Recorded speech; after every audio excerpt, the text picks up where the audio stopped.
Hello students, आज की इस वीडियो में हम पढ़ेंगे electric flux. Electric flux over an area in an electric field represent the total number of electric field lines crossing this area. किसी एक area के अंदर से जितनी number of lines electric field lines cross हो रही हैं उसको जो रिप्रेजेंट करता है वो हमारा इलेक्ट्रिक फ्लक्स होगा। अब हम मान लेते हैं कि जो हमारा जो फ्लक्स है उसको हम फाई से डिनोट कर रहे हैं, वो इक्वल होगा vector E dot delta vector S के, जहां पर वेक्टर ई हमारी इलेक्ट्रिक फील्ड होगा और डेल्टा वेक्टर एस हमारे पास एक एरिया एलिमेंट होगा। यहाँ पर जो वेक्टर है और जो डॉट है इसके साइन को सोल्व करके हम इधर यूज कर देंगे ई डेल्टा एस कोस थीटा। अब हम मान लेते हैं कि जो हमारा जो प्लेन था वो हमने कुछ थीटा एंगल के ऊपर उसको हमने टिल्ट कर दिया है, कुछ झुका दिया है। तो अब जो एरिया एलिमेंट का जो प्रोजेक्शन होगा वो नॉर्मल टू ई होगा, और उसकी वैल्यू होगी डेल्टा एस कोस थीटा। अब इसके बाद हम जैसे जो थीटा है अगर वो हमारे पास स्मॉलर एंगल है वेक्टर ई और डेल्टा एस के बीच का, हम लिख देंगे theta is smaller angle between vector E and delta vector S. तो जो क्लोज सरफेस के लिए जो थीटा होगा वो वेक्टर ई और outward normal to the area element का के बीच का एक एंगल होगा, ठीक है, क्लोज सरफेस के लिए।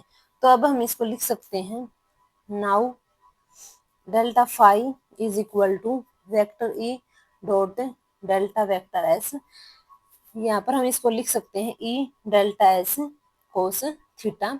हमने डॉट और वेक्टर को सोल्व करके हमने उसकी जगह कोस थीटा लिख दिया, और इसको और प्रॉपरली सोल्व करने के लिए हम लिख सकते हैं E delta S cos theta. यानी कि हमने इसको एक टर्म ले लिया और इसको एक टर्म ले लिया। अब यहाँ पर इसका मतलब है कि ई टाइम्स प्रोजेक्शन होगा एरिया एलिमेंट एरिया का नॉर्मल टू वेक्टर ई, यानी कि E times the projection of area element normal to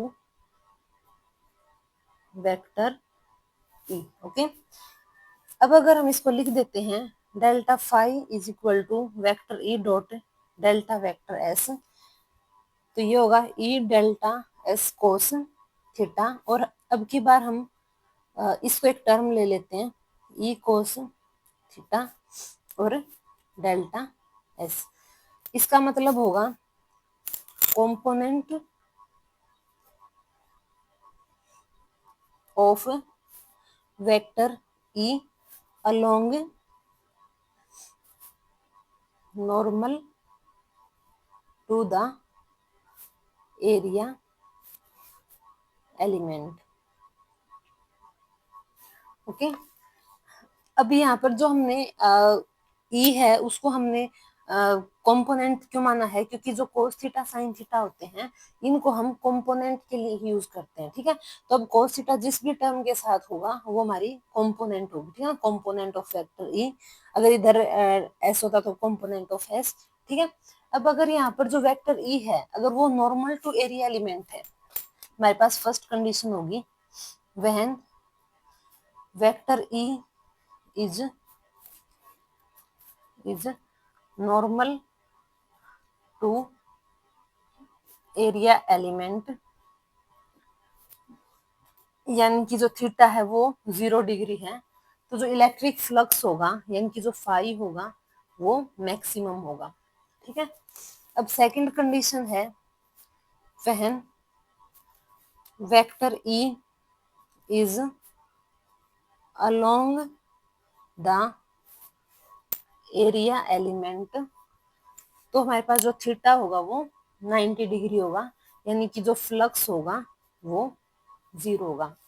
अब थर्ड कंडीशन है when theta greater than 90 degree, तो जो कोस थीटा है वो हमारे पास नेगेटिव हो जाएगा, इसलिए जो फ्लक्स होगा वो भी नेगेटिव होगा।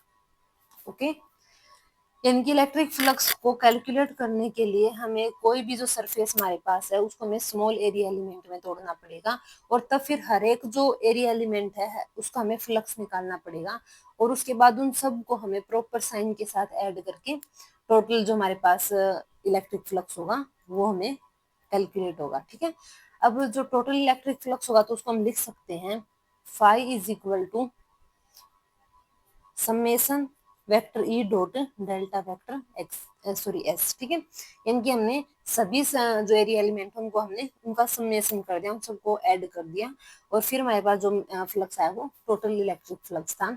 अब अगर हम इधर इसकी जो लिमिट है वो ले लेते हैं, यानी कि जो डेल्टा एस है उसको अगर हम 0 मान लेते हैं, डेल्टा एस टेंड्स टू 0, इसकी लिमिट ले लेते हैं, तो जितना भी हमारे पास समेशन है उसको हम क्लोज्ड इंटीग्रल करके लिख सकते हैं, यानी कि इसी को हम लिख सकते हैं phi E is equal to closed integral vector E dot vector ds is equal to closed integral E ds cos theta. ठीक है, अभी इसके बाद जो इलेक्ट्रिक फ्लक्स है क्लोज सरफेस के ऊपर, वो हमारे पास पॉजिटिव भी हो सकता है, नेगेटिव और जीरो भी हो सकता है, ये डिपेंड करेगा इन तीन कंडीशंस के ऊपर। ठीक है, अगर मैक्सिमम है तो इसमें वो पॉजिटिव है, फिर वो जीरो होगा अगर थीटा इक्वल टू 90 डिग्री है, और अगर थीटा ग्रेटर देन 90 डिग्री तो हमारे पास नेगेटिव हो जाएगा। जो फ्लक्स है वो एक स्केलर क्वांटिटी है, स्केलर क्वांटिटी। ठीक है, और इसकी जो यूनिट्स होंगी, तो हम जो यूनिट अगर हमें इसकी बनानी है तो हम इसको लिख देंगे, जो हमारे पास फॉर्मूला है उसी को हम सोल्व कर देंगे। जैसे हमारे पास फॉर्मूले में था ई और एस, डेल्टा एस, यहाँ पर जो ई है उसकी जो इलेक्ट्रिक फील्ड है उसकी जो यूनिट है वो है न्यूटन पर कूलम, मल्टीप्लाई हमारे पास जो एरिया एलिमेंट था, तो एरिया का हमेशा मीटर सेंटीमीटर स्क्वायर में होता है, तो इधर जो लार्ज यूनिट है मीटर स्क्वायर ले लिया हमने, तब इसको सॉल्व करेंगे तो ये हो जाएगा न्यूटन मीटर स्क्वायर पर कूलम। ठीक है, अब उसके बाद है यहाँ पर अगर डायमेंशनल फॉर्मूला की बात करें तो डायमेंशनल फॉर्मूला इलेक्ट्रिक फ्लक्स का होगा, पहले तो जो इलेक्ट्रिक फील्ड का डायमेंशन फॉर्मूला है MLT-2, फिर L स्क्वेयर, और फिर AT-1। हम इसको इस ये जो हमारे पास ये जो सॉरी यूनिट है इससे भी हम इसको बना सकते हैं। जैसे जो हमारे पास n है यानी कि न्यूटन, तो न्यूटन फोर्स का फॉर्मूला होता है, और फोर्स का डायमेंशन फॉर्मूला था MLT-2। उसके बाद है मीटर, तो मीटर लेंथ की यूनिट होती है, तो L, और अगर मीटर की पावर 2 है तो लेंथ की पावर भी 2 हो जाएगी। उसके बाद है कूलाम, कूलाम हमारा चार्ज के इक्वल होता है, और जो चार्ज है उसका फॉर्मूला होगा I इंटू टी। जो I है वो हमारा एम्पियर में होता है, और जो टाइम है वो हमारे पास सेकंड में होगा, तो इधर हम इसको डायमेंशन फॉर्मूला में टी से डिनोट करेंगे। तो इस कंप्लीट की पावर, अगर कूलाम की पावर -1 है तो इस कंप्लीट की पावर -1 हो जाएगी। अब हम इन पावर्स को सोल्व करेंगे तो हमारे पास फॉर्मूला होगा M1L3, एक एल ये हो गया, दो एल ये, L3, और फिर टी की पावर -3 और ए की पावर -1। तो स्टूडेंट्स आज की इस वीडियो में इतना ही। अगर आपको ये वीडियो पसंद आता है then please like, comment, share the video and also subscribe the channel. Thank you.